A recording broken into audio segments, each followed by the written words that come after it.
All right, guys, welcome back. Automotive Inc. here. So we are doing the big red run today of the Battle in the Rockies with the Gauntlet Challenge.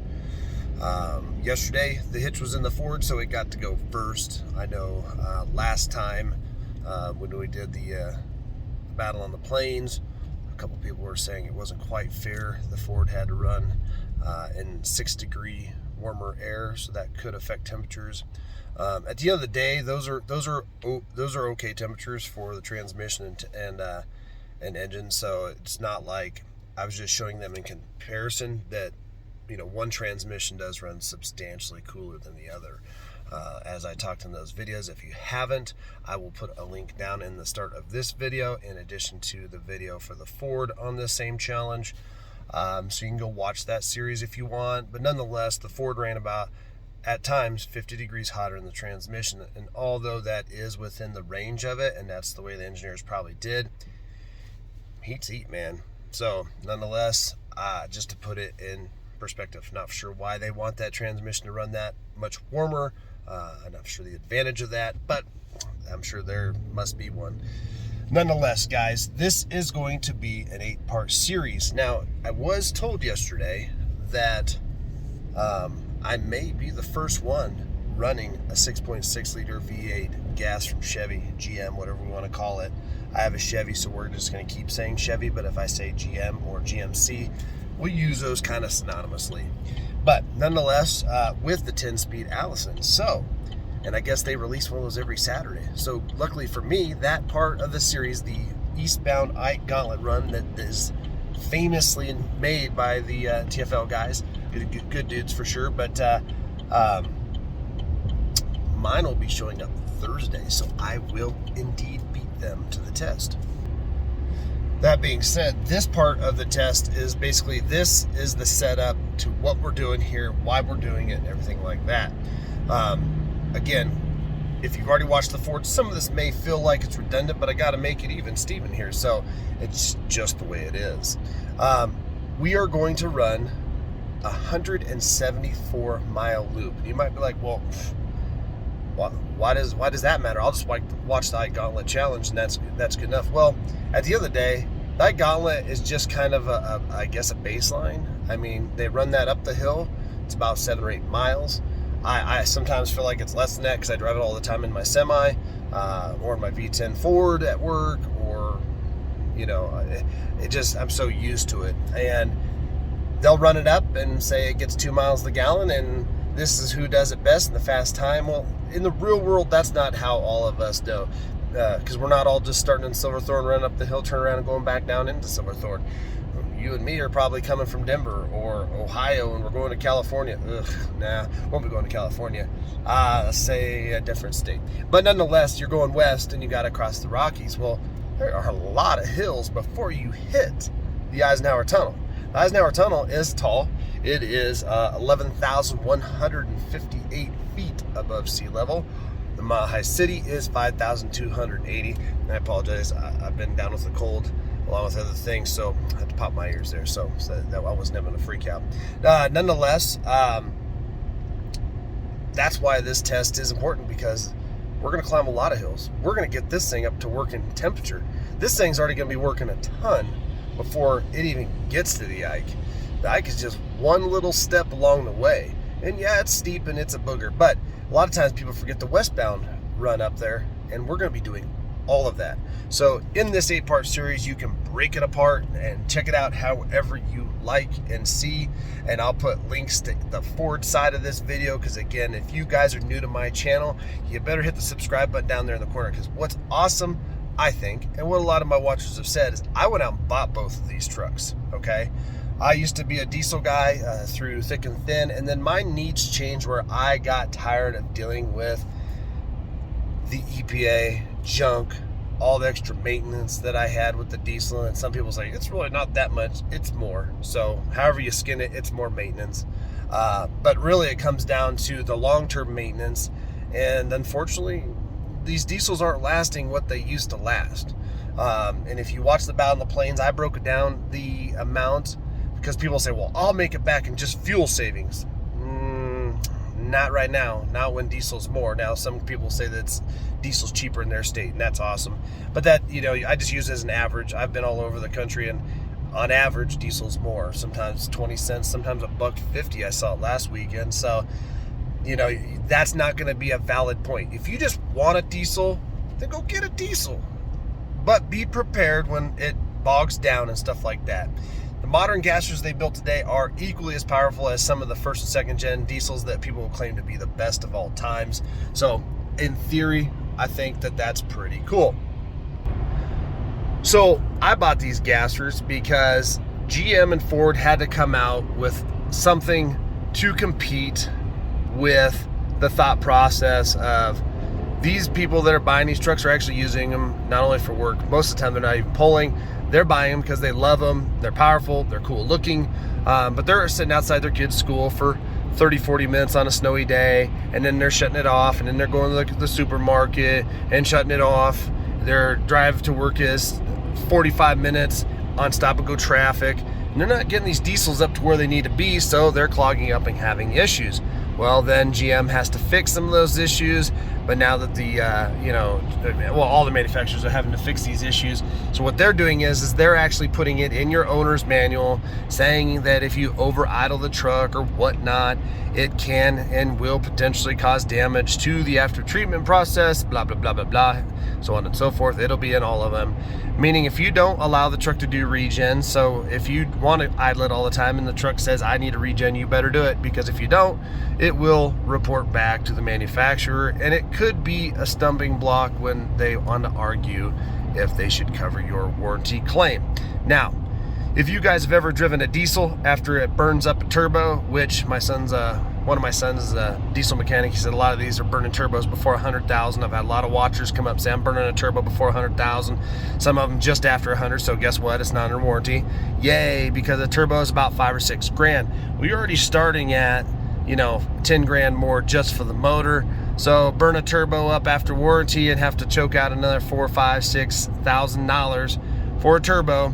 You're going to be kind of bummed, because when people argue that the cost of the diesel will come back to them, it really will. I broke it down in the last video. We'll do it the same in this one, but in the last video you're going to need to keep your diesel for about 250,000 miles, 250,000, and most people don't do that. You're gonna not get your value out of your purchase. And yes, if you pay more when you buy it, when you trade it, you will get more. That seems kind of like something we all can agree on. So at the end of the day, I pay less for this gas truck. I'm going to get less, but it's not going to be definitively that much, because what HD trucks in the United States are kings. Okay, so they hold their value really well.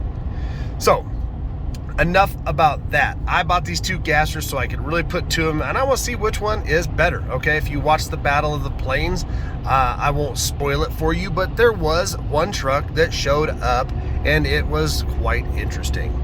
All right, so now that we're through that, let's talk vital specs. Now, somebody said last time I spit out too many numbers in each video, so I'm going to specifically stick to the GM numbers for the GM truck series, okay? So that being said, at the end of the day, we know that the 6.6 L8T Chevy gasser comes to the table with less horsepower, okay?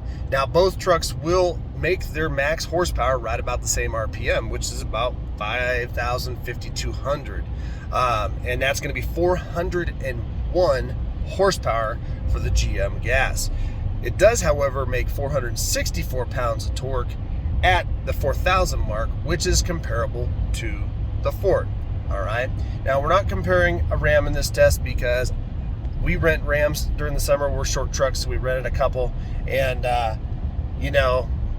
both of them died last summer, and one of them actually died pulling at 30,000 miles. No, that one had 40, the other one had 30.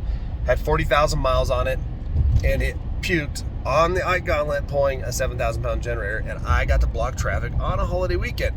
So if I'm putting out the dough, I'm gonna put the two big kings. It always seems to be Ford versus Chevy. So that's what's here on the channel, so we're not gonna do that. I'm not even gonna talk about the Ram specs, because I think Ram needs to bring their A game, update the truck, truly update the truck, And then I think they're going to have to bring something to the table with the Hemi in regards to long-term quality, and I think they're going to have to bring in just something more for me to want to go that direction. So nonetheless, the Chevy is also heavier than the Ford.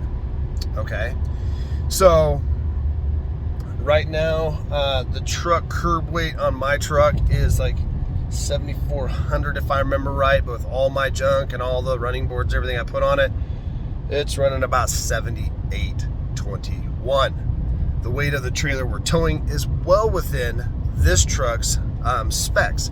The gross vehicle weight rating of this truck is up to 26,000 pounds. So there are instances, depending on how you and what you tow, you could fall into some of the lane restriction stuff up here in Colorado.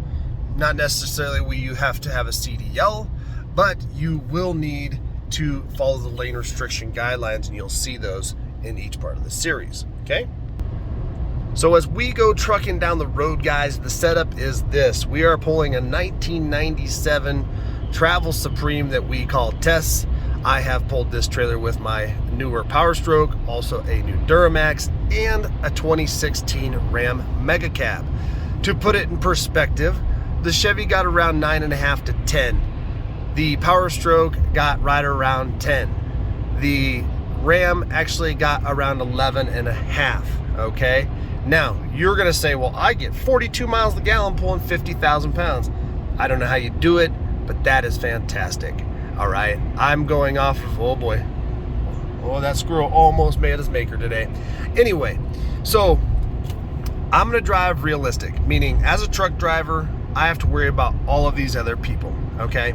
So I'm gonna keep the speeds on this truck as I did with the Godzilla at the speed limit or slightly under to give myself the advantage, because every time I have to touch the brakes in this truck, I'm heating up the trailer brakes, my brakes, I'm making the transmission do extra work, I'm affecting fuel economy. It's better to be the turtle in this race than the hare. Now that doesn't mean I'm gonna be a traffic hazard, but I'm also gonna be cognizant of that. I will keep the trucks in tow haul mode. You'll see it down there. I will be monitoring transmission temperatures, and fuel economy was reset at the exact same point on a full tank as I did with the General Godzilla yesterday.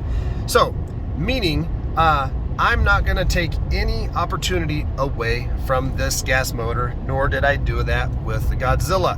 I'm also leaving it in drive, meaning I'm not going to mess with my shifter. I'm not going to limit the gears unless I feel that it needs to be limited. But again, I'm going to use what GM and what Ford wanted, and that's to use the dynamic cruise control braking. And so although you might think, well, that's counterintuitive, I'm going down the hill, I don't want to set the cruise, what happens? Geez, you're the captain of your ship, so you can always slow that down yourself. But what I'm going to do is I'm going to stay ahead of the game just like I do in my semi.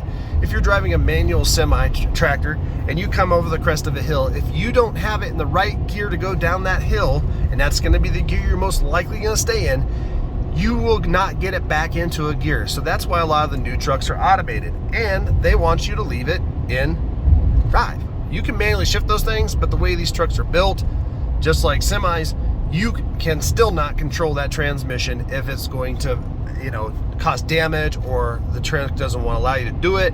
So that's why I call that the phony baloney shifter. All right. So, and some people will say, well, geez, Jeremy, you got to take it out of those top overdrives. Well, no, because they're not going to get there anyway.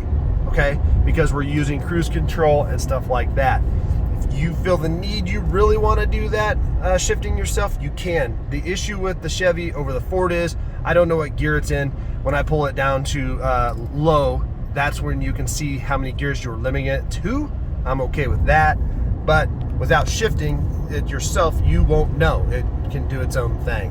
And the transmissions are too smooth in this truck to actually feel really what gear you're in.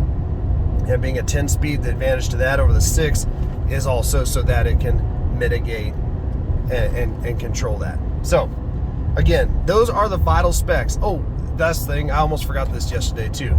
So the Chevy is a 402 cubic inch motor. Somebody was interested in that last time, I forgot to mention. In addition to that, GM gives you one differential for the rear, and that is a 373. They also give you one on the diesel, and I think I'm okay with that. The Ford is a 355. Both are electronic locking. Both of the trucks have Timbrins on there for a little bit of sway control and load leveling. So both of them have that same advantage. Again, the truck itself is heavier with the load. This is going to be 20,779 pounds going up the hill. I did check standard braking temps, just driving around town unloaded, and they run about 135 degrees when the ambient temperature outside is less than 60. Again, the Chevy is getting to start today in a little bit warmer temperature than the Ford did yesterday. So last time they said, well, Ford had to run when it was hotter. The Chevy today is running when it's almost 15 degrees warmer outside ambiently. So I'm going to be objectively in this test, guys. The next video is going to be the first climb out of the metro area here. And again, it is an 8-part series.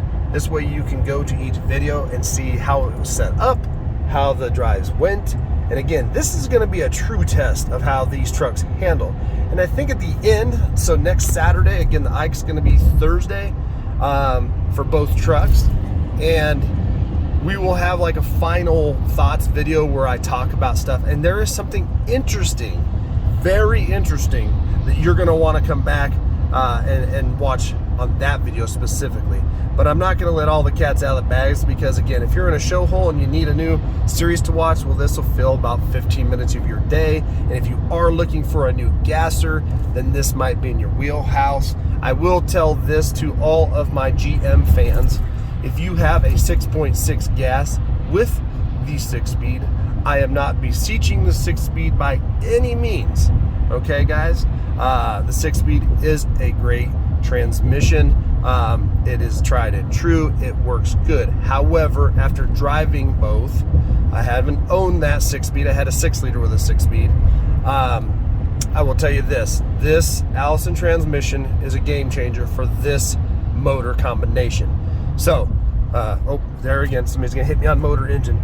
But nonetheless, that is going to be it. So guys, I appreciate you being here. This is an exciting and fun weekend where we get to take both trucks up the hill, and we will see you on the first climb out of the city.